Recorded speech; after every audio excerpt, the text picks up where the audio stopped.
guys, and welcome back to the Dog Days podcast. My name is Pamela Chandler, and to my right I have Noel. And to my left, Rachel. And we are your Dog Days podcasters and are so happy to be back with you. We took a little bit of a break, so we're super excited to be back on the air with you guys. And 2 episodes ago, I guess it was, we did a series where I asked these guys questions about, being dog trainers and some of the things they've run into.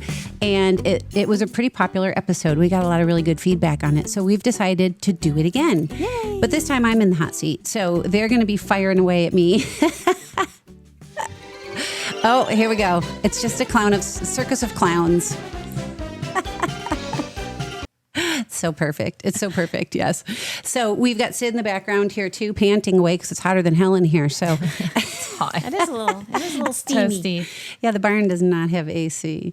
So anyways, with that, I don't know what they're going to be asking me. So I'm a little nervous. Not only am I hot, but I'm nervous. I'm just sweating. That's where this comes in. That's where it comes in. See? All right. Yeah. See, anyway. I am the clown in the circus. No, right now. you are not the clown. I feel like I'm the clown in this little circus. Are you kidding me? Okay. So one thing to keep in mind too is Pam is obviously, I want to be careful how I go ahead. This. It's fine. No, she's been doing it the longest. So I'm probably the oldest. And then, but anyway, but Rachel's got 7 years. I'm going on 2. Wow. Whee! That's so awesome. Our perspectives are really different. And I just think it kind of makes for some fun. I love it. Fun stories. Because I've got about close to 20 years under my belt, when I factor in all my rescue work and my shelter work and all of that, it's all in education and experience that goes into where I'm at today. So, okay. So that being said, yes, hit me. I'm going to cover what we actually want to know. And then I'm going to throw it over. What you actually want to know? Well, what we as trainers actually want to know. Okay. And then there's another whole category of what people are secretly kind of those underlying, afraid to ask. Yes. Yeah. Everything you always wanted to know, but we're afraid to ask. Okay. And then a little bit of some deeper experience questions. And then we'll end on just some fun, silly, fun things. Love it. Yeah. All right. Okay. So what we actually like pulling sticks out of Sid's butt this week. Oh, yeah. God. Like that kind of thing. Yeah. Like, why would you do that? I had to. Well, you have to sometimes. That's called trainer desensitization. Anyways. We all have to do it. Had to, sorry. Yeah. Grass. Yes, it was. Thread. It was, I don't even know. Lots of grass and sticks. Yeah. Mm-hmm. Okay. You've all been there. You have. Yeah. That probably should go under what Maybe we secretly want to know. Yeah. I've pulled booties out of butts. And, oh, shoot. Booties? Yeah. Rubber bands. Oh, yeah. I had a pony. I had a hair pony. Hair ponytail. Yeah. So I don't know if this is still the case because I'm not a golfer, but we had Dobermans as kids and they would eat golf balls. They'd chew them up and inside the golf ball was rubber bands. And we had one of them eat all the rubber bands and we were just pulling rubber bands out of her butt. Oh my God. That just makes I did start at a pretty early age. Stomach. That was my job. Okay. Oh my God. Okay. So after 20 years, yes. What's the one thing you wish someone had told you at the beginning that nobody did? As a trainer? Yes. Then keep golf balls away from your Doberman. That's just the fun part. Right? Okay. 20 years, what do you wish someone had told you? I think it's definitely a career where you've got a lot of imposter syndrome, sort of feelings. Like you don't always trust your judgment. Because I do think being a dog trainer, working with animals, it's probably the same thing for people who work with children or psychiatrists, that you're always learning, right, as you go. So anyone who thinks they know it all, clearly you don't know it all. Yeah. Because there's always going to be a new dog that comes in that throws you for a loop, which is why we started doing this podcast, right? Yeah. Because our creative thought process. So when I first started, I wish somebody would have told me, just trust your judgment and just go into it, listening, absorbing, watching. That's cool. Be very present. But that can be really hard to do when you're new at something and you're a little nervous. Right. Well, and you feel like, why am I here telling this person what to do with their dog? And especially when they're coming to you as the expert. Right. Right. And I think, but that's also one of the things that drew me to your philosophy and yours as well, Rachel, is train the dog that's in front of you. Mm-hmm. That's what you said. Right. And oh my God. And try things. Like the first thing might not work. Right. And that's been huge. Yeah. And that's as a direct result of. Absolutely. Yeah. Thank you. And just being very present and watching the dog and try to get out of your own way. Yeah. You know, I mean, everybody starts somewhere. Every expert starts somewhere, you know? True. And with any, you know, career path, you have to start somewhere. Mm-hmm. So, you know, give yourself that grace. That's what I would have said to myself a long time ago. I used to write a training plan up. I've told you guys this. Yeah, you have. It's cool. Before I even met the dog.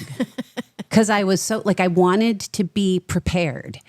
Yeah. And really the preparation is going in and being able to listen to people and ask the right questions, keep an eye on everything going on, and just understand what's happening with the situation, because you've got a lot of variables and not just the dog. No, the human. I feel like I was the same too. Like when I started training, I would always like call you and be like, okay, so like, what's the dog doing? What do I do first? What do I do if that doesn't work? You know, I'd go into it trying to predict what to do instead of just going into it. And like you said, listen to the client, listen to what they have to say, and then just let your instincts kind of take over. Yeah. Because they totally do. I mean, how many times have you walked into a house and you're like, I already know what to do just based on the house. Yep. But go ahead and talk anyways, you know? Yeah. So definitely that's a good one. You know, and I mean, you want to have stuff with you. There's certain tools you'll bring. Like today I knew I had a 9-month-old golden who's being a punk. I'm bringing a slip leash with me to work some stuff in the house on leash, you know, so you want to be prepared that way. But yeah, you want to go in and really have that open mind that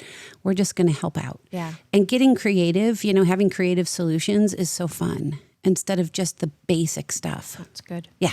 Yeah. I find that I am still in that, oh my God, I have to be prepared. So my preparation is I write down all of the questions that you're going to possibly come up. Yeah. Oh my gosh. Yeah, absolutely. You know, it's crazy when you can relax into that space. And if that's what helps you relax, then that's what you do. Yeah. But when you can relax into that space, it's amazing what comes to the surface, and you gain confidence because you go, wow, I actually knew what to say there. Or I had a good solution that worked, or I had a few things we could try. Yeah. And then you gain confidence in yourself by testing it out. Calming yourself down enough to go, okay, think about this. Think about what the dog is telling you. Think about what the dog is showing, what the human's saying. Yeah. You're very on the spot, when you know? Calm. I mean, I get the little bit of nervousness before every class that I teach. Too. Yep, before every in-home that I do. It doesn't go away? It doesn't go away. Oh. No, I was like, dang it, crap. No, it's just different. It's got a little more excitement mixed in. Right. But, I mean, when you look at in-home training, like private training, the one I had today, I haven't met these people and I haven't met the dog before. Yeah. I've never been to their home. And I have no idea what I'm walking into. And so the curiosity of it starts to become fun for me. Okay. Yeah. That's good. The dog was super responsive. So sometimes I get 20 minutes in and I'm like, crap, what am I going to do for the rest of the other 40 minutes here? You know, so then my questions come up. Do you have a feeding routine? Do you, because he was responsive. Things were going really well. Yeah. And they were super happy. So then it was, let's take him out on a walk. Do you have a long leash? Let's practice some recall, you know? So you've always got those plans in the back of your head. Okay. And my car is packed with everything you could possibly need. I know, I need. saw it. You're so organized. We should take a picture. No, it's amazing, her car. No, that's okay. Okay, so has your philosophy changed significantly? You know, I don't think it's changed significantly. My first dog training business was called Dog Sense. And what that was about was common sense, like from the dog's perspective. Training from the dog's perspective was my tagline. And that has changed because now we train humans, puppies, and their dogs. But it was always from the dog's perspective. And I think that was really embedded in me with the rescue work that I did, with the shelter work that I did, because I had my hands on so many different dogs. And I wasn't initially working with the people, which is why when you guys start training, I have you doing the day training, which is mostly with the dog, because understanding the dog is really where you have to go. And then, you know, educating the people or getting the people to follow that path.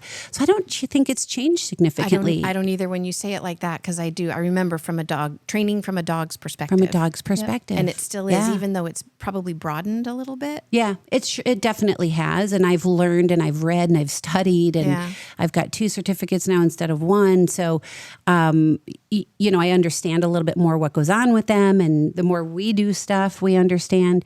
But it started with that basic philosophy. And again, I think that I was really fortunate that came from all my rescue work. Yeah. And I worked at an animal hospital too. So understanding what's going on with the dog was always the primary focus. And being sensitive to it. And then helping the humans understand that as well. Right. Like something as simple as the dog's barking and you screaming at them to stop. And does it ever work? No, it never works.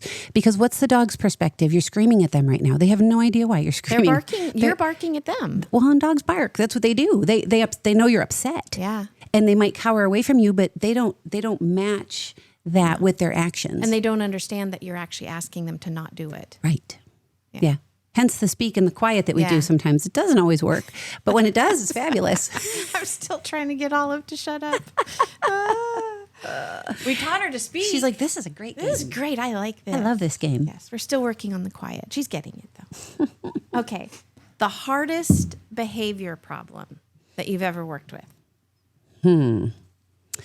I know it's like your brain goes straight to aggression, right? Because aggression is a tough one because you have to be very, very, very careful. But muzzles are great. Muzzles are great for aggression. Okay. I would probably have to say fearful dogs that turn into aggression. I think that's probably the hardest one. And hardest in terms of, because you kind of touched on it, right? Where you have to be so careful, right? The risk to reward is huge in that one. It's huge with aggression. Okay. And is that what the hardest part means? Like, yeah, because you can't take the chance. Right. You know, everything looks fine, but we know this dog Until it's has not. bit, or, you know, you've got children in the house, or you've got another dog, you know, and everything is fine sometimes until it's not. Yeah. I was going to say, I feel like any fear behavior is really hard because you can't, we've mentioned it before, you can't reason with the dog. You can't tell them, hey, you don't need to be scared right now. Right. You can try to show them that they don't have to be scared, but you can't really reason with them. So it's really difficult. Like, okay, how are we going to work through this? Because you're scared. Right. They're not doing this because you want to be a bad dog or, you know, whatever the plethora of reasons it could be. It's truly, they don't understand why they're doing it either. They just feel a certain way and act a certain way. Right. So it's hard. And they're not thinking and they're not assessing how do you get to the real core of the issue there. I'll never forget, this was years ago when I was doing my group classes in parking lots. And there were this young couple adopted 2 cattle dog puppies. And I never touched them over 6 weeks. Because if I got close, they would lunge out. And now, if they were my dogs, I could have worked through it, but these people just weren't capable. They were young, they were very sweet, they had them on back clip harnesses, they didn't want to switch to anything else, and they had no control over these dogs, and they were really kind of naive to the fact that this is going to be a big problem. Yeah. You know, they're just young, because it was puppy class. How old were they? They were like 4 months. Oh, God. And they were already. Oh, they meant it. They meant it. They were good with the other dogs. They were not good with the people. Interesting. Yeah. Yep. And the owners, it was really, and I was a younger trainer with this one, and I was really stumped, and I'd go home just bummed about it because I couldn't get them to see what was going on. Yeah. And at that point in my career, I wasn't super blunt with people, you know. You've gotten more so. I've gotten a little more blunt. I'm just going to say I have gotten more blunt. I was cautious, you know, with their feelings. Of course. You know, they loved these dogs, but there was a big issue there, and I don't know what ever happened. Well, and again, we've talked about this in so many of the podcasts. There's this really fine line between holding a dog accountable with something that they understand and coddling or over coddling, right? That if there's a fearful dog, you don't want to reward the fear. Right. But you definitely need to help them understand that this is a safe place. You need to look to me for guidance. So it tends to be that multi-layered Totally approach. Yep. And there was a lot of coddling. There was a lot of petting, and you're okay. And every week it got worse. Every week it got worse. Yep. And I really wanted to do one-on-one with them. I wanted to do private, but it didn't happen. Go for it. Yeah. I can't imagine they would have kept them. I don't even know what happened. That's a bummer. It was a very long time ago. But there are these little ones that stick in the back of my mind, you know, where I'm like, oh, We've got a whole question. okay, I'll be quiet. Okay, Rachel. All right. This is probably one of my favorite ones. Are you ever able to just be a normal person? Let's say you're out at a party or on a walk and you see other dogs and they're being naughty. Or can you ever turn that trainer switch like completely off? Or is it always kind of like half on, half off? I wonder this too. I'm pretty good at this one, actually. Are you? Mm-hmm. I'm pretty good at this one because I have learned if people don't ask for advice, don't give it. So I get that. Like there's a filter that you can turn on. But Am I judging them secretly in my head? For sure. Well, I think that's what I want. That's what we want to know secretly. Because I was going to say, I see naughty dogs all the time. I'm like, what are you doing? I don't go up and say, hey, your dog sucks. They need training. You would not do that. Get in my brain. I'm like, what are you Your doing? dog sucks. You need training. That's going to be Rachel's tagline. Your dog sucks. You need training. Oh my God. I see a t-shirt.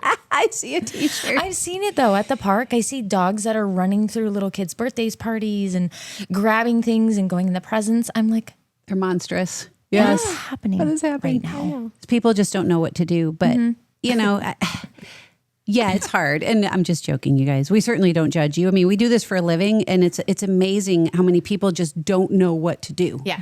And so they just let it happen. But I'm pretty good at just walking away. And sometimes someone will say, you know, she's a dog trainer. Oh God. And sometimes the person might say, can you help me? And more often than not, though, when you've got something like that going on, they don't want your help. Yeah. Well, especially when they've been called out by somebody else saying, you know, she's a dog trainer. Right. Oh, Yeah. What are you supposed to do? saying? Well, forget it. I don't want to talk to you. Right. Yeah. I think it is. I think there's a little bit of embarrassment there. For sure.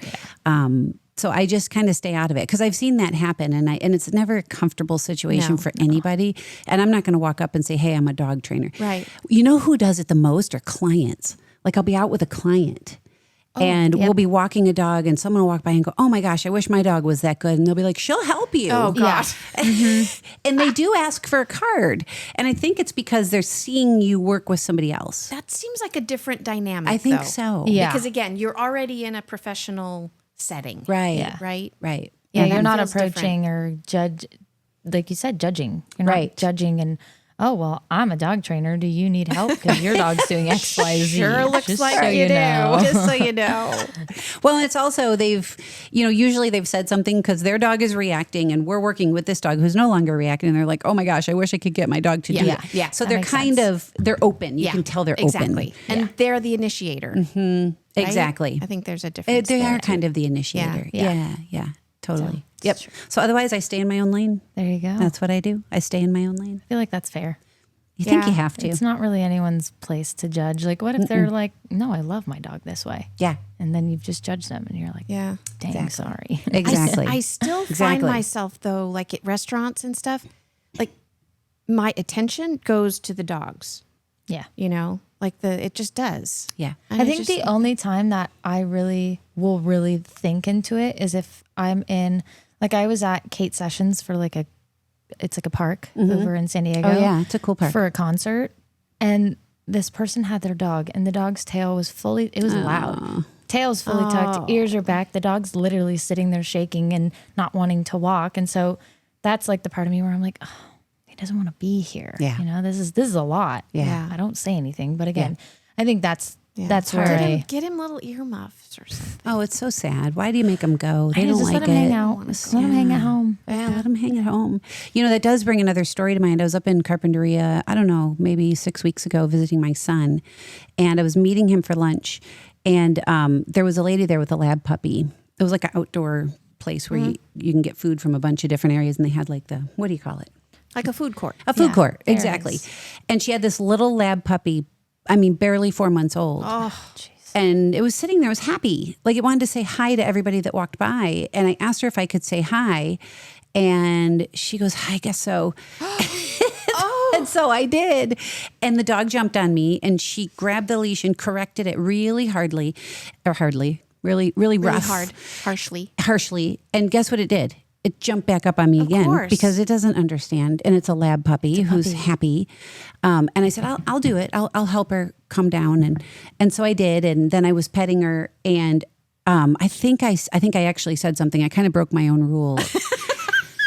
I was like, do you have anything she can chew on, while she's here? And she goes, no, she needs to learn just to be calm and sit and watch. Oh, and I was like, okay, well, then I'll just leave you guys alone. And that was it. I walked away. Yeah. Yeah, you didn't because really your break expectations of this puppy are really unfair. Yeah. They're really unfair. So, and I was mad at myself for even saying anything. Oh, I'm just mad at the human. I know. God. It was kind of ridiculous. Yeah, so give your dog a chewy. Give her something. Poor Help little her cookie. succeed. I know. And don't go for meals, guys. You go for coffee. Yeah, Right. something quick. And then you get the puppy out of there. Right. Yeah, you can't expect them to sit there for an hour. No. And Build people on are it. passing by, and I mean, it's just crazy. Anyways, sorry. Yeah. No, that's a good one. No, that was a really good one. I think it's funny. Poor little cookie. Have you ever met a dog you didn't like? Oh man, This is a good one. yeah.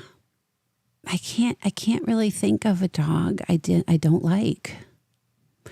I can tell you one thing that happens that I don't like is when they jump up and hit you in the face. Gosh, and I'm like, Doesn't it make you so mad? Yeah. And I'm not mad at the dog. But man, that makes me frustrated. yeah. Like I just have to kind of walk away because I'll hit you in the nose Oh, or the God. tooth sometimes. The lip. Yes.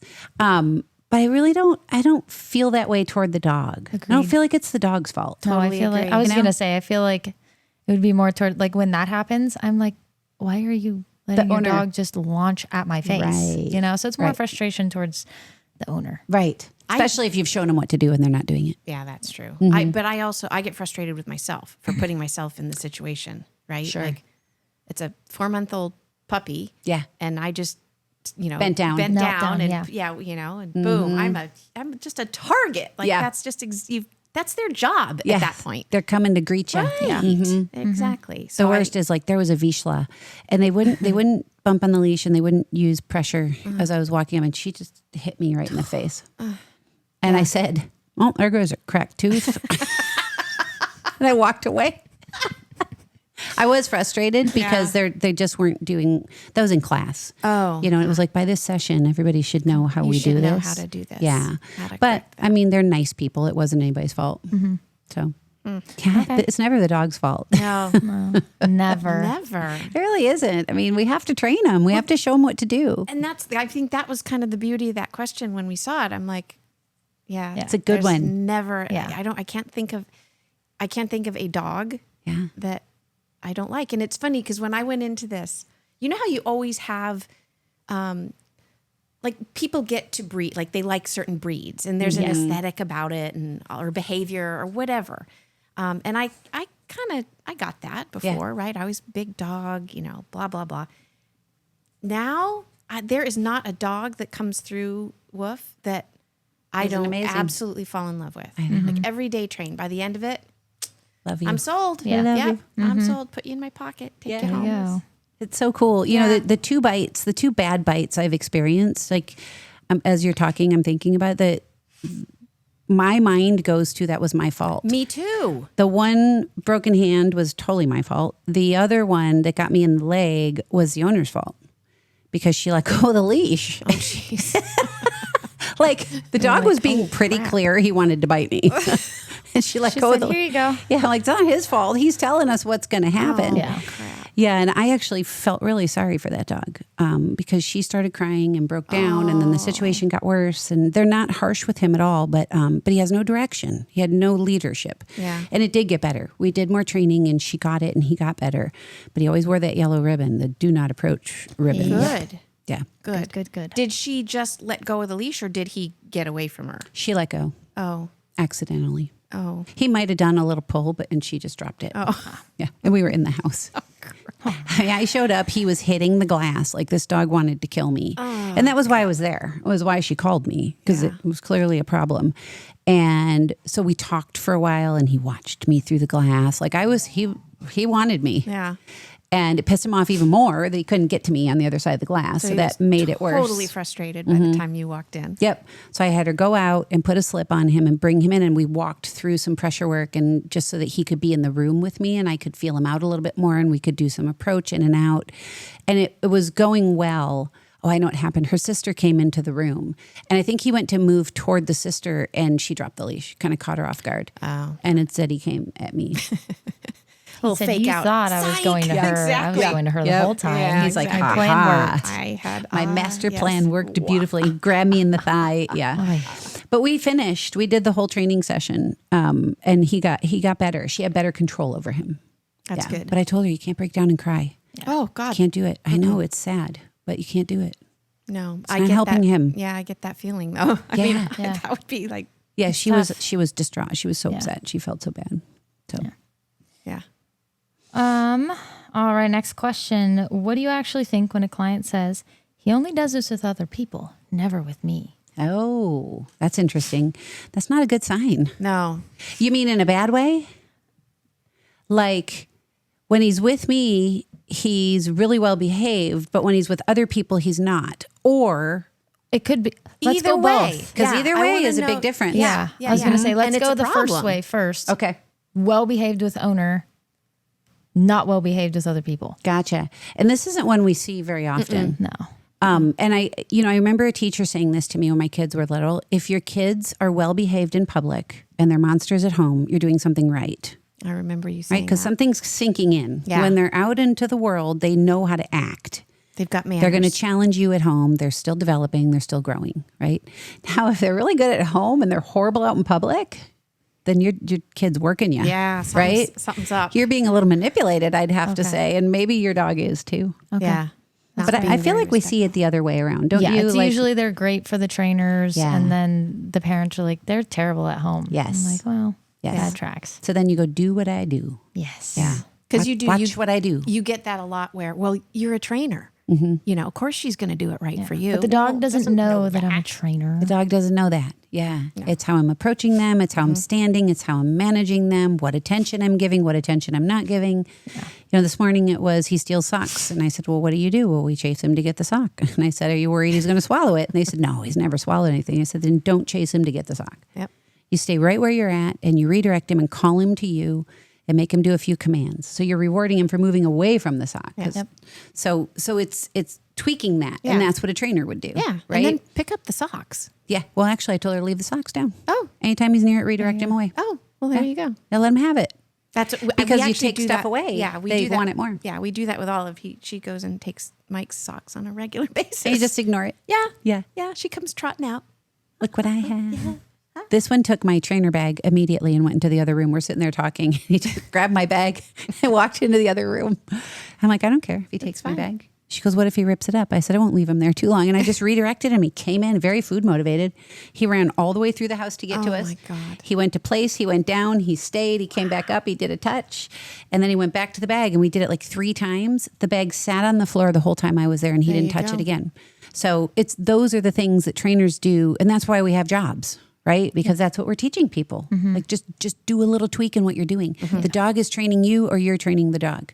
Right? Yeah, True. And one of the other, just a subtle thing that you commented on there is you repeated it a couple of times, right? It's not a one and done. You can't expect you do it once and they go, oh, I shouldn't go after the bag. Right. Do it several times. Because they've learned, there's a learning process that's happened that we're undoing here. Yeah. And some people will get very frustrated and go, that doesn't work. And we'll go, it will work. You just have to do it. Keep doing it. Yeah. Yeah. You have to be more motivated than the dog is. And when it comes to socks, Leave them on the ground. You've made that sock pretty powerful by chasing him down and giving him a treat to drop it. and it smells just like you guys. Yep. Smells just like you. It got your attention and it also got him a treat. So look at the triple whammy there. Yeah. Right? Good point. Excellent. I know my answers are really long, Rachel. Sorry. No, it's good. Okay, good. It's all good. That's great. I think it's helpful for people to realize, like, Good. no one would have thought of that. Right. Leave the sock. I'm like, what was the question again? Well, you have a cheat sheet. I know I can't see it. Sort of. I don't have my glasses on. Oh, that's good. I don't even know why it's here. I was, Well, well, this we is should even probably better. just take her glasses. She's really away. on the fly. I know. Okay. Final one for my category. Is there a breed you find genuinely difficult to work with even now? And difficult is a different thing than the previous question, which is you still love them and you still love the dogs, but are there ones that are more difficult, more challenging? Yeah. Is that fair? Rachel? Yeah, more Okay. challenging, not necessarily. Yeah. Not that you don't like, but Yeah. because Correct, they're just a little bit more difficult. It's not one that we don't Yeah. like. Right. I think it's your herding breeds. I think your border collie. So here's the thing. It's a highly trainable, intelligent dog, right? But sometimes those instincts, I mean, we've all seen Yeah. it. The wires get a little crossed somewhere along the way because they were bred to do such a specific thing and you see it coming out in weird areas. Yeah. So 2 Kelpies we're working with right now that want to chase bikes and cars. And we've seen border collies do this. Yeah. And we've seen cattle dogs do this, you know? Yeah. So they want to manage things that move and they struggle with chaos. Yeah. And really getting creative and helping that dog out. Well, and we're putting them in an environment that is just not hard. It's not suited to what they were bred to do. Yeah. Right? Totally. I had one at the pack walk yesterday, and the dad told me, he goes, watch, he's gonna go up a level, and then up a level, and then up a level, and then up a level. And he did. So it started with skateboards. Then we had a bike come by. We had a few cars pass. And then I walked up from behind them, and he bumped me with his nose. Like he lunged out at me. Interesting. So now it became things that moved. Just everything. Yep. And he was spot on. he he said noticed he's going to continue to go up this ladder of escalation. So interesting. But he was Cool that the dad crazy knew. responsive. Yeah. This one was crazy responsive. Yeah, it was cool that the dad knew. He had a very good read on the dog. We're actually going to do some day train with him good. this Oh, week. cool. Yeah. Good. Yeah, Good, he's good, coming. good. His name's Tito. You met him. I did. Different Tito. It's a different Tito. Yeah, And they look a our lot Tito alike. from yesterday. Class. Tito went to the foster training class. This Tito? This Tito. My Tito. Understood. Okay. Yeah, we have a Saturday Tito and a Sunday Tito. That's Yeah. right. Yes. And they look kind of similar. look a 'cause- lot yeah, alike. Yeah. And They it's do. kind of similar, both a little reactive in their own ways. One towards movement and the other towards, dog movement. Your Tito looks like a giant pug, doesn't he? does. Like He a has Boston, like a big Terrier. Boston. He has 39% Boston Terrier. in him. And he has the little underbite too. He's hilarious. He's cute. cute. He's sweet. hilarious, but he's highly trainable too. Oh, yeah. But I think, I mean, what do you guys think? What do you see? Like the guard dog breeds are so smart, and they'll take your direction. Our terriers, I think, are the same way. The hounds are tough because they're so uber focused on scent, and it's hard to get their attention. But you don't see a lot of behavioral issues with them. My mind goes to the herding breeds. I agree, and I think it's what you said in the beginning. It's that instinct Yeah. that is just not well suited for either urban or even Our world. suburban Yeah. environments. It's Yeah. just we've placed them in some really challenging situations. Whereas even with hounds, like the scent and stuff, you can manage that. Right. There's all kinds of right stuff out there place. to challenge In the right that. place. Yeah. Yeah. Yeah. I was going to Whereas- say, I think, I don't know that I find a breed more difficult. I think it's depending on the situation and the environment. Yeah. Right. Like your protective guard dogs are harder to manage in busy places where there's lots of foot Apartments. traffic. Yep, exactly. Your herders are, again, apartments, not the best No. spot for them. They need Next to to go a run. freeway, no bueno. Exactly. Yeah. So I think I think all breeds kind of have their little thing. things. It's just a matter of, okay, where are we training this and what's your living situation and It's a what's very good point. the environment that they're in. It's a very good point. Yeah, because there's people out there with border collies going, my border collies are amazing because I live on 40 acres and they get to herd every day and they're exhausted at the end of the day and they're the easiest dogs I've ever had. They're very independent. But when you get them living in these urban areas, they really struggle. And so as far as training that goes, it's kind of like, man, I think there's a need that's not being met here. Agreed. And until you meet that need, I don't know, training this is difficult and it feels a little unfair to the dog. Yeah. I see stuff online all the time, like jokes about Chihuahuas, and I think they're amazing. I love They're They're super so trainable. smart. Yeah. Oh my God. They can be really mean, but you can work through it so fast because you can submit them, Yeah, they're like the size of your foot. maybe. Right. It's just like bonk and it's Yeah. over. You get a little Done. fight for a minute Yeah. and a little devil inside. I think they're amazing. But sassy. it's a good point, Rachel. I mean, you can't really say one breed in particular. It depends on the situation. But I think what we see here living coastal California, herders really Yeah. struggle. Yeah. Yeah. They really struggle. Not that it's not the best place, but if you have one of these dogs, you have to know what you have and find accommodations and things that help satisfy the need. I've recommended to a lot of them that they take them herding because there are places There are around places here that do herd. it. There's a place out in Ramona So that does cool. it. It's so cool. Yeah. It's Yeah. so good for them. Oh my God. And they come home exhausted and they're not quite so nutty in the Yeah. mind. It's like they kind of start to lose it after a while because everything in them is saying, this is what I I'm need supposed to be doing. Yeah. That's what I do. Right. Yep. That's really cool. Yeah. Yeah. Find those outlets for the dog. Meet the needs of the dog. Meet the needs. Yes. Cool. All right. So Oh, you're up? I think am I up? Yep. I'm up. It's Okay. Noel. So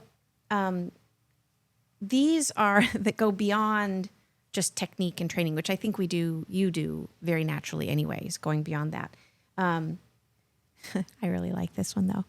What does 20 years of training dogs tell you about people? It's actually kind of a hard one, but I like it. And I've only been doing it for 2 years. I have some very serious opinions about this. We see a lot of different things, don't we? Yeah. We see a lot of different things. We see some really good handle. Like the cool thing is when you go, I had a gal yesterday or Saturday in my group class, and everything I told her she did. Yes. And I said, have you had dogs before? And she said, no. I said, you have natural instincts on how to handle a leash, on how to handle a dog. She can hear what I'm saying and make it happen. Not everybody can do that. That's very true. And timing, that's you have to show them, or actually I'll grab people's arms sometimes and say, drop that arm. Yeah. And they go, oh, okay, gotcha. Even though you just said it 10 times. So there's a learning process. People learn differently. Yeah. Sometimes you bump up against ego. Sometimes. Oh dear. Our favorite. Yes. So I always try to be very, very down to earth and ask questions and feel that owner out so you know what kind of person you're dealing with. We do, guys, for the trainers, we haven't done this in a while, but there's this book called, what's the book? The color one. The color one. I'm surrounded by idiots. Yes, that's it. I'm surrounded by idiots. By stupid people, but yes, I'm surrounded by idiots. It's a great book. It breaks down personality types by color. And we did this with the trainers, all of you guys, when you first came on, and we'd have lots of discussions about different personality types in people, because our job is to help this dog succeed. And that means helping that person succeed. So, if you've got a person who comes in and everything's fine and everything's sunny and rosy, that's a yellow personality. And you go, okay, how do we get them to see that their dog is pulling grandma down and knocking babies over, and it's really not okay, right? Or you get like this red personality who's like, get to the point, tell me what to do. I don't have time for bullshit. Yeah. So really understanding the person's personality it'll help you as a trainer. Yeah. So then you go, okay, I'm going to separate from, any sort of personal feeling about this and figure out how to work with this person so that the dog succeeds. Yeah. So getting at the learning style, the personalities, all of that. We were going to do, I still think this would be fun, based on the 7 AKC groups. We were going to classify all of the trainers. Oh my gosh. And we've done this a little bit at the end of, I think, the toy group or something. But anyway, we were going to give, like, you'd be the sporting group, you'd be the working group. Yeah. I am not the toy group, just for your... Noelle's just setting her up. Are you the hound group? I don't know what I'd be. But anyway, I think we should put... You just cracked yourself up. I did. I cracked myself up. But I think we should do that. We should put our... What breed group are you? We should. We should have like a portrait of Michael's face. Oh. With the terrier group. Oh. Yeah.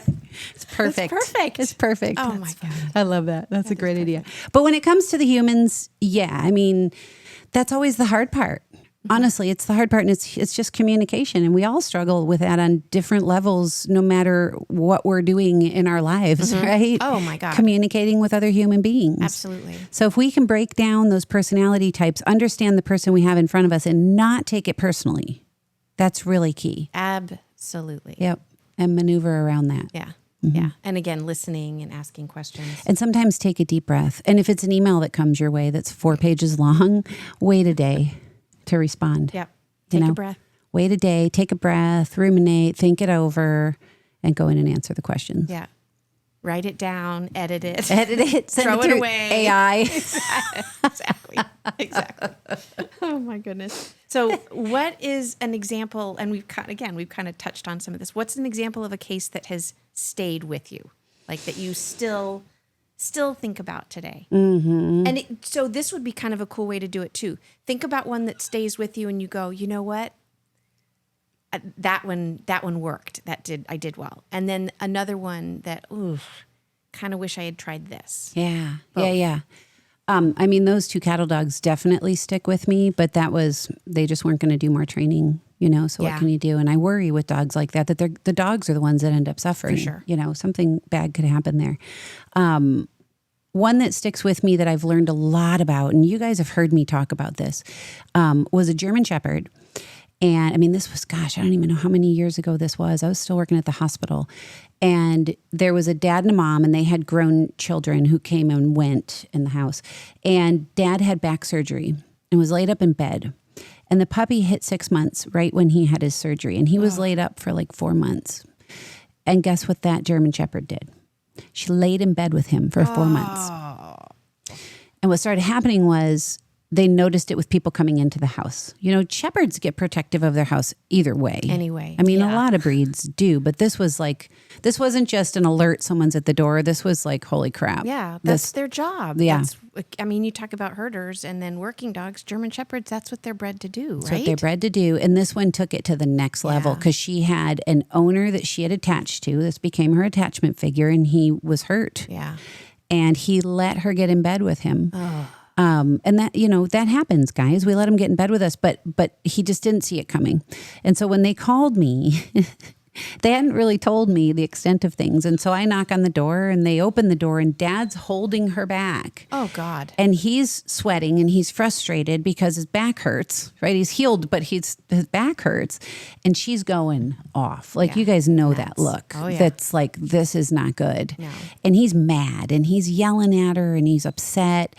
And he's like, what do you want me to do? I go, just let her go. That was the first thing that came into my mind. I don't know if I would still do that I was today. going to say, and this doesn't count as one of your bites? She didn't bite me. Okay. But it was like a slingshot. Like someone just took a slingshot of a German Shepherd. What did she do? She just body slammed me. Oh. Her mouth was closed. She did not bite me. She body slammed me. And at that point, she was probably about a year old, maybe a little under a year when I got there. And she stopped and she stepped back and she barked at me. She did have a leash on, so I grabbed the leash and I put her in managed her. Mm-hmm. We did a lot of really good work with this dog. And the owners were on.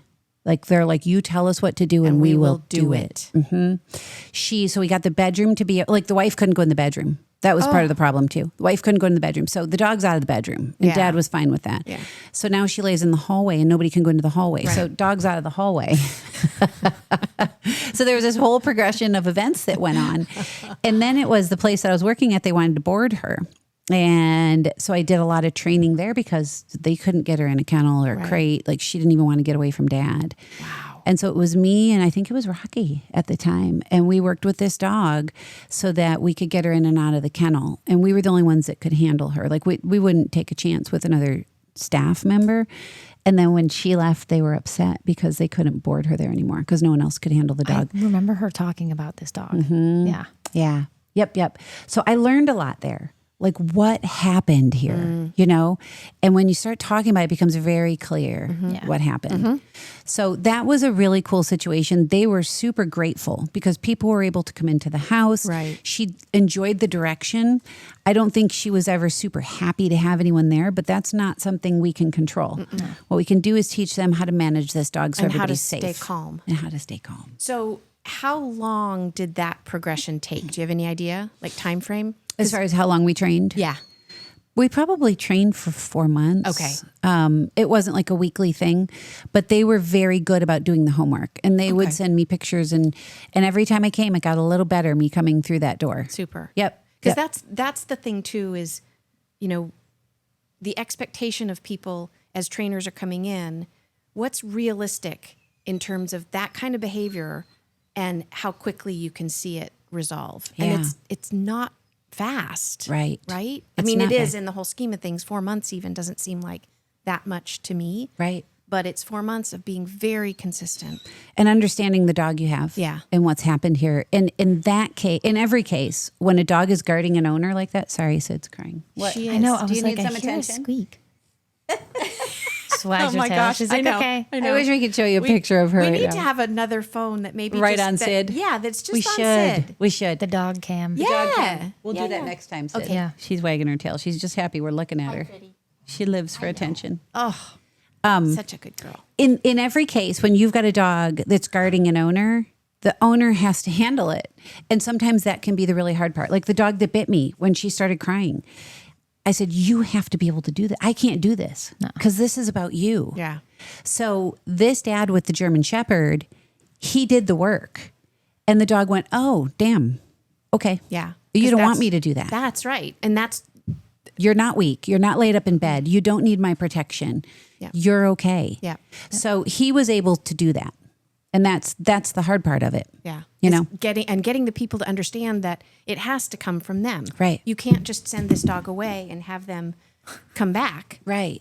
And be okay with the situation. That's not a board and train situation. No. Yeah. That's an owner related situation Yeah. for sure. Yeah. Much like any of the guarding kind of resourcey stuff, right? Yeah.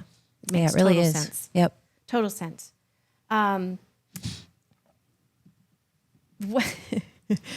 What's something that the dog training world as a whole, and I'm gonna group in trainers, not trainers. What's something that humans at large get wrong about dog training? About dog training? Yeah, and that nobody wants to say out loud. And I have one. You do? Yeah. I was gonna say I don't have any idea. Rachel's like, I'm empty over here. I have no idea. I'm not sure I'm understanding the question correctly, but my mind goes to, I hear people talking about behaviorists and that sort of thing. And I think when you say you're a dog trainer, they think you're doing treats and obedience command and that sort of thing. We do something very different. That's exactly where I was going. Okay. Yeah. And I think it's general humans who think that too, who come to us and say, well, if you're not using positive reinforcement, I don't want my dog to go there. Right. Right. And that's something that dog trainers, I think dog training in general has grown so like just exponentially in terms of its the knowledge, the amount of data that's available. Absolutely. The amount of crap that's out there too. Right. But I'll have people come in and say, I don't think I should be in this class. He doesn't know sit. I'm like, I don't care if he knows sit. I don't care. No. We can teach him sit. Yeah, exactly. 2 seconds. I know. But I see him over there and he's terrified and his tail is tucked way under. So we don't care about sit right now. What we care about is that he's comfortable in this yard. He's 9 months old and he's terrified. Yeah. And it doesn't matter if he can sit if he's terrified. It just doesn't matter. Who cares if he can sit? And he's probably not going to learn how to sit if he's terrified. Yep. And I don't mean to say it like I would talk to like that to somebody but that's just what's going on in my mind. It doesn't matter to me. You're not below the bar because he can't sit. You're in the right place. Absolutely. And I'll say, go walk him around the yard. Yep. Walk him around the yard. Then see if you can get him to sit. Get him away from these dogs. Get him out of this circle. The session 1, I want everybody just feeling comfortable being here. Yeah. And that's huge. That's just huge. So true. So there's so much more that goes into it, and we really deep dive into the dog, and that's just key. It's more than just your basic commands, and people will call. You get these calls too, like, okay, so a 6-week adolescent course, what do you guys teach? I'm like, oh boy, it's a big question. It's a big question. And I'll go over kind of the higher level. You've got an adolescent dog, brain's developing. We're going to have dogs that are reactive, excitable, fearful, all sorts of things in class. What I'm teaching is leadership skills because your dog's going to be inconsistent. You need to be consistent. And I give them my spiel and they go, well, will you teach them to lay down? I will. I will teach them to lay down. But the priority in this class is helping your dog learn how to live in this world and be a good citizen. Yeah. Mm-hmm. So sure, we'll do obedience commands. And we'll use them when we see behavior pop up, right? Or we'll use them to get them to work for what they want, to motivate them so that you're creating the proper relationship. Mm-hmm. But understanding what all that's about is what's key. It's not just about tricks. Yeah. You can do trick training any day. It's about communicating. Right. With you. Yes. It's about communication. Yeah. Absolutely. Love that. Yep. Okay. I think this is my last one. And Okay. So this is a good one.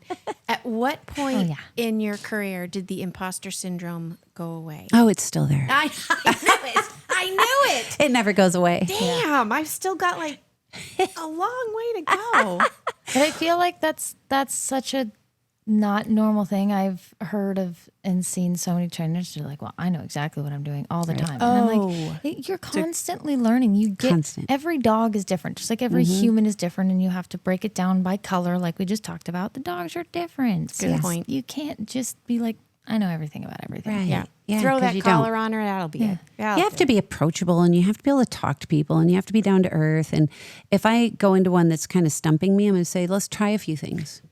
Love that when let's you do try that. a few things. Yeah. Let's see how the dog responds. And now you're kind of testing the waters a little bit. And when I call and ask you a question and you go, I don't know, try it and see. Try it and see. Oh, great.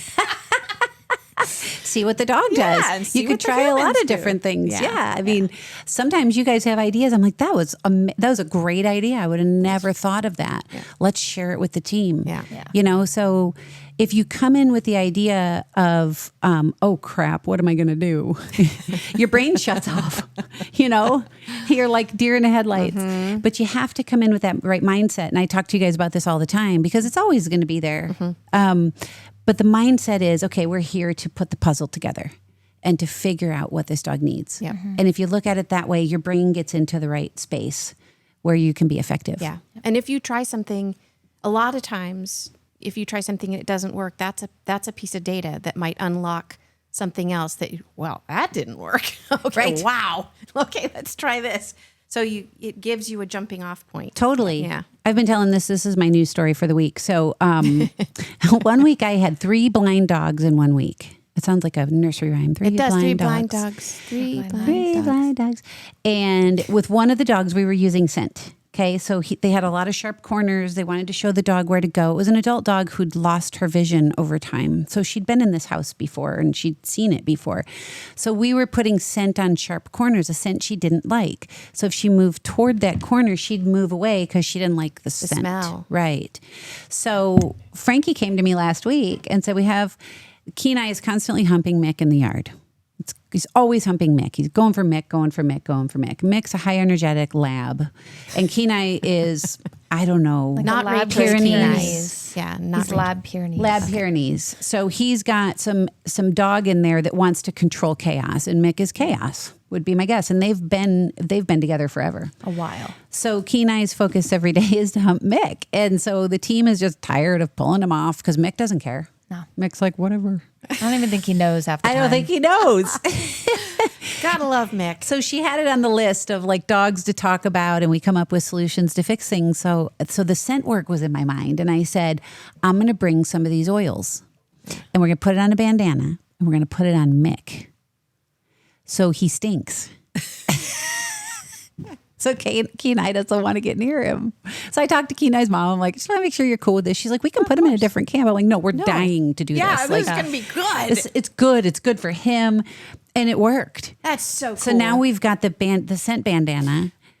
And I want to call out too, because over the weekend we were talking about this in Dog Meets Wilderness, and Jenny brought up the fact that she has a dog who's chewing on furniture. And could we just put a bandana around the chair? There you go. There you go. Yeah, Like, exactly. There's so much you can do with scent. Right? It's a deterrent. Just a total. It's like when dogs dig in the yard. What do?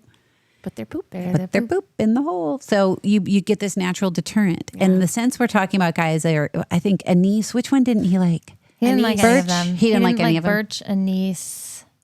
I think juniper was another one that you had. I think so. Oils. I liked all of them. Yeah. I didn't know. like He the did not. anise. He Yeah. every time. Yeah. was Sid like, too. Sid Let me hated just them. put a drop of all of them on the bandana. Yes. Yeah. Yes. Well, and it lasts longer because I know that there's like a spray or something that you can spray on things to help it not taste good for things that are being Right. chewed on, but it doesn't last long. It doesn't, honestly, I've never found that to work. I It's like the haven't bitter either. apples. Yeah. Honestly, I think the dogs kind of like it. I know. I kind of like it. Well, but then you think about the dogs too. Like a and Jolly think- Rancher. Yeah. Yes. And think about where their thought center is, and it's all scent, it's all smell. Yeah. So it just makes sense Yep. to try it. Yeah. Right? For sure. That's We're going to be so cool. tying that thing on Mick's tail. Yeah. Next He comes up from behind. Next episode, we're all going to have bandanas. It's great. Yeah. Yeah, we'll try it on a few dogs. worked, But my point is like the creativity there, right? Of figuring out something new. Yeah. So we're always in that mindset, and I love it. I love sitting down with you guys or with the team members and saying, okay, what's going on with this dog? What can we do? Super fun. Yeah, and really kind of everybody throwing out ideas and trying things. And when it works, it just fires everybody up. We're so excited that it worked. Yeah. You know? And I do feel like it kind of goes in waves. Like you had just had this, Totally. yeah, it's thing so with weird. blind dogs, and we were doing it's scent a work thing. out here. Yep, exactly. Yeah. So you So it had was the kinda- oils. It was right there. Yeah, and it all comes together. Totally. So cool. Yeah, that's So, a so good one. cool. Yeah, That's that is a good one. Like it. Like it. Okay, so we're going to start to kind of wrap things up a little bit. Okay. We've got some Wind fun ones. down. It's winding down. Winding down. I should have but I don't. Hi, Sid. That's a good shake, kiddo. Okay. If you could only keep one training tool or technique for the rest of your career, what would you keep? training tool, Or technique. slip leash, and control work. Slip lead is such a good one. It's so versatile. So versatile. Yeah. And I would make it a long slip A lead. long slip Yeah, leash. give yourself I like a some 20-foot slip leash. Yeah, 1 inch Mendota. Yep. 20 Why? foot. 20-foot slip lead. Yep. Why? What's your reasoning? On the slip alone or the size of it? The slip. The slip. So a slip, you can stop a dog's movement very quickly with proper pressure training. And when you stop a dog's movement, you've got their attention, right? That's how they communicate. They communicate through movement. So it's a nice timeout for any situation. And you can get a very quick conditioned response with a nice safe slip. So I like the 1 inch because it's a little thicker. It's not going to cut into them. We'll use shorter, like a 3/8 on a smaller dog. But the 1 inch is nice on a big dog. Yeah. And you want it to sit up nice and high. And like this golden today I did it with in the house was tug-of-warring me and grabbing the end of the slip. So he was challenging me and I didn't say anything to him. I just went closer to where the slip was at his neck where he couldn't tug-of-war me. And he gave in. He just gave in to me and it changes behavior. Changes the whole dynamic. Yep. It's really cool. At the end of the day, you can walk a dog on a slip. It's not always the easiest to train a slip. Because a lot of them have no problem pulling on their own necks. Yeah. But if it was a 20-foot slip, you've got some space. I walk my dogs on 20-foot slip leashes. So you can use it to walk them. You can use it for training in the house. You can use it for tethering if you need it. It's nice, safe, and soft. Yep. And then the pressure training is just a foundational practice. Yeah. It's a good one. Would that have been yours? yes. Yeah. Absolutely. That and a bark collar. Yeah. Maybe. Yeah. Do love my bark collars. When they Yeah. work, they're When they just work, game it's- changers. Yep. Total. And they only beep and vibrate. Sorry. go Yeah. ahead. Yeah. Just beat, God. vibrate. Yeah, for sure. If Pam the trainer today met, we'll say younger Pam, what's the first thing she'd say? Don't laugh so much. Because you have a lot of wrinkles now. Yeah. No, you're not old. I'm saying younger, as in like this says I know. 22-year-old, but I And feel like wrinkles. I'm just looking at her skin going, I yeah, know 20 it. years ago, man. Shoot. Don't make all those facial expressions. No. Sorry, what was the question? if Pam the trainer today could meet, we'll go with the question, 22-year-old Pam, what's Okay. the first thing she'd say? In regard to a career in dog training, Yeah. work your tail off, have very few boundaries. Just exactly what I did, honestly.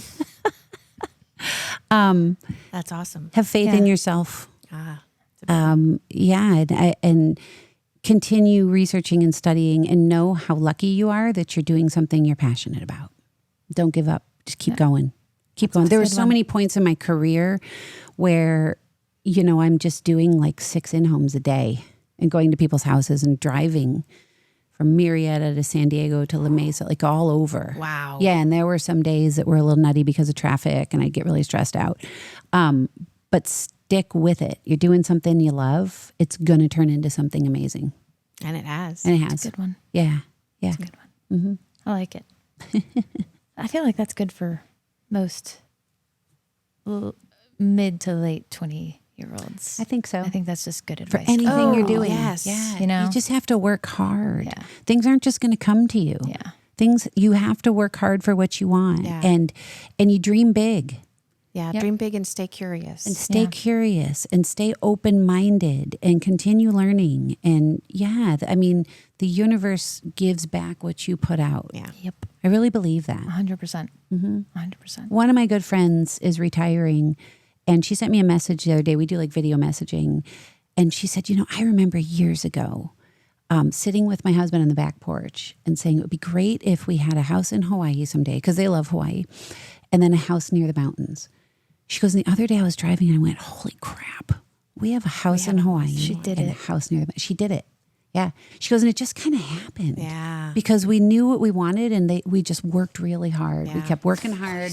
We saved our money, and they got what they wanted. Yeah. So and you keep that focus. you keep that focus. Yeah. Yep. Exactly. I feel like there's, you can't be entitled. You can't be looking for it to just because you deserve it, right? It's work. Yeah. You guys Everything know. is I mean, work. you guys work your butts off. Work constantly. There's a paw on the table. City. Sid's here. That's some good breath you got going, Sid. I know. Oof. Yum. Yes. She says, Really, I know. now it's really hot over Sorry. here. Yes, she's heating you up. Okay. Sorry. Okay. Final question. Final question. What dog do you wish you could go back and work with again? Whether that be do it over and do it differently, or you just thoroughly enjoyed it, or it was like one of those dogs where it's like, you know, like that dog that I just love. I love what I do. Mm-hmm. Whatever direction you want to go. Gosh, that's a tough one. That I would go back in time and work with again, huh? Mm-hmm. Honestly, well, I mean, Sid's pretty well trained now. She was a bit of an enigma. It's got to be those cattle dogs. I was gonna say It felt like the biggest, like one that got away. You know, and I think I would have had a more direct conversation with the owners. We have to do something here, guys. You said you said very early on that you wish that you weren't as blunt. That I were more blunt with them. Yeah. Mm-hmm. That's interesting. I think that's the one. even if it wouldn't have worked, I feel even if they had still done whatever they wanted to do, you would have been like, okay, I have physically done everything that I could possibly do. Besides, you know, forcing them to do it, which you can't do. You can't do. Yeah. I've done everything that I have done in my power to help. Yeah. The rest is on them. Yeah. And honestly, they were a young couple. Like at this point in my career, I would have said, there's no charge. Come out to the ranch. Like I'll do it for free. You know, then I don't know that I would have done something like that because I was busy and I had to pay the bill. I mean, I still have to pay the bills, but it was, you know, it was a numbers game more so.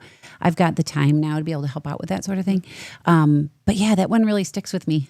Yeah. You can tell, right? I brought it up like 4 times. Yeah. Fourth time. It's huge. They were nutty. They were nutty dogs. Yeah. I can't imagine that ended well, sadly. And they were so young. It, you know, makes you really old. Yeah. And I think he was worse than her, and I think she was feeding off of him. They were litter mates. Oh, so there's that too. There's that too. And it makes you wonder, like, what was going on here with the litter? Yeah. You know, where did they come from? Weird. Yeah. Was mama weird with But then, people? yeah. We They should learned it early somewhere. Yeah. we should do a litter mate episode That'd be a good at some one. point. Ooh, we should. Yeah, Yeah, that'd be good. it would be good. That'd be a fun one. Because I feel like, again, it's that wave, right? We're dealing. I know I've got 2 or 3 cases of dealing with litter mates. Yeah. and you guys are Yep. probably too. Yeah. Oh, for sure. That's a good I one. have them in my home. Yeah. Yes, you do. Yes, They're so different. true. They are different for sure. There's that challenge they do. It's what the golden retriever was doing to me today when I put the slip on. He was coming up, paws on me. Yeah, And mom kept saying, off, off. I said, don't say anything. He's challenging me right now. So it's not really an opportunity for an off command because he's flipping us the bird. Yeah, he's not jumping up Right. for overexcitement. He's like, F you. F you. Get Yeah. this thing off He's me. like, let's see what you're going to do now. Yeah. And I mean, he was a great dog. He wasn't dangerous by any means. He's just a punk. He's a 9-year-old punk. They're like, we call him a punk too. It's funny you said that. Like most dogs at this age are punks. Yeah. They're going to challenge authority. But when you say litter mates, it makes me think of like, remember, all 4 paws on the ground. When those front paws start coming up, they're challenging. Makes me nervous even in Yeah. puppy camp. I see it. I'm like, nope. I'll just give him Don't a little do poke it. and get all 4 on the floor. Yes. That's all how we 4 on the play. floor. That's great. I and love it's that. when they both do it, right? In puppy camp, like because Generally, you don't really want Yeah. one doing it because that's like more of a dominant thing, but it's not as worrisome. When they both come up, I'm like, Yikes. all the spidey senses are like, please Don't get do down. that. Don't do Okay. that. Okay. Yeah, because it's not good old play. Yeah, no. Although little Gracie was doing it today to Rudy, she was submitting him because he's a little cuckoo. Yeah. And I was proud of her because There are moments where calm. it's, you know, okay, but yeah. You know the dogs, Yeah. and you're like, I know what she's Yeah. doing. We've learned about, She's we've seen telling them him to play knock and it it's off. like, okay, that's okay. Right. Okay. We need her to do that. Yeah. He needs that right He now. needs that. And he didn't challenge her. No, he did not. He's slippery though. She had a hard time getting him down. Yeah. But yeah, litter mates would be a fun one. That to would talk be a about. fun We one. should do that. Okay, We should. I think I've got it in our list, so we'll have to. We need to go through that list. Oh my gosh, who did we have in the yard? We were using Rachel's Kenai, who's amazing socially. Zuko was out there. And we bring Shiver in, and Shiver just submits immediately. Yeah. So Zuko starts picking on her. And then she told him off because she wasn't submitting to him. She was submitting to Kenai Oh, because she yeah. loves Kenai. she does. It's So adorable. she tells him off after he poked at her a few times. And then MJ comes out, who's Shiver's sister. I have the video. funny. We should post Tail it. high, standing tall. And Zuko came close to her and went, meow. It's like a force field. It was He a said, total "Whoop, never mind. force field like 4 times. He'd come running toward her, and MJ would just turn and look, and he'd go the other way. Do we have the video? I have the video. Oh, we have to post because It's hilarious. on this MJ one. and Shiver look very, very similar. Yes. But right? mannerisms are very different. Totally with them. different. They're totally different. MJ is the hotter sister. I call her the hotter Yeah, sister. she's the model. like- yeah. She's just a little skinnier. She's a little Shiver skin- looks great. She's on her weight loss journey, and she She's looks a bit thick. wonderful. Oh, but she looks is really on a weight good. loss journey, and I've even said, Shiver, look at you, Looking you good. good. young thing. But she's also dull. MJ is super bright and shiny, and Shiver's coat, she's probably dirty. I was gonna say it's because she's out MJ here. gets rolling bathed, in the like dirt. MJ gets a bath like once a week. You can tell. She's so shiny She's really and bright. shiny. Yeah. But I don't think that you call Shiver dull. She's not dull. She's Shiver's just rolling. gorgeous. Yes, It's her fur though. But if you pat her like this, it goes poof. like Pigpen. Total pig pen. She is She's total beautiful. pig pen. She is. Shiver's beautiful. amazing. She is an until she amazing- stands next to MJ. No, She's beautiful. But And yeah, she I'll rolls post. around. Yeah, I'll post that video. That on would the be good. Instagram. Oh yeah, we'll post it. It's have to great. remember. I have to edit it. I'll send it to you. Yeah, I'll just remind we'll you. just get that. We'll get the snippet of. I don't know if we got it of Shiver and Zuko. We didn't get I don't her think we did. submitting. We might have got her telling him off. We might have, and then we'll post the one of yeah, MJ because it was just So like cool. boink. Oh, yeah. He like really hit this cool. field and was like, never mind. Invisible Came back fence. again. Never mind. Oh, and she was loving it. She'd be sniffing and she'd stand up and posture and Yeah. turn, and he'd just.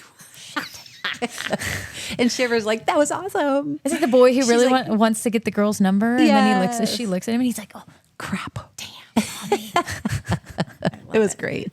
cool. All right, Yes, so we will that was a post big segue, video. sorry. Yes. This was good. This was is a good. good one. Thank you Yeah. guys. That was fun. Yeah. It made me think. Did it? Yeah, it really made me think. Good. Uh-huh. That's what we're here for. I love that. And I hope you guys liked it too. Yeah, We'll I do. think it'll be a good kinda one. Sprinkle these in Yeah, from time sure. to time. I feel What do you like we think? could have spin-offs of a lot of these Oh, for different sure. different things. We could. So, yeah. It's funny. It's a little more free flowing that Yeah. way too. I like it though. Me too.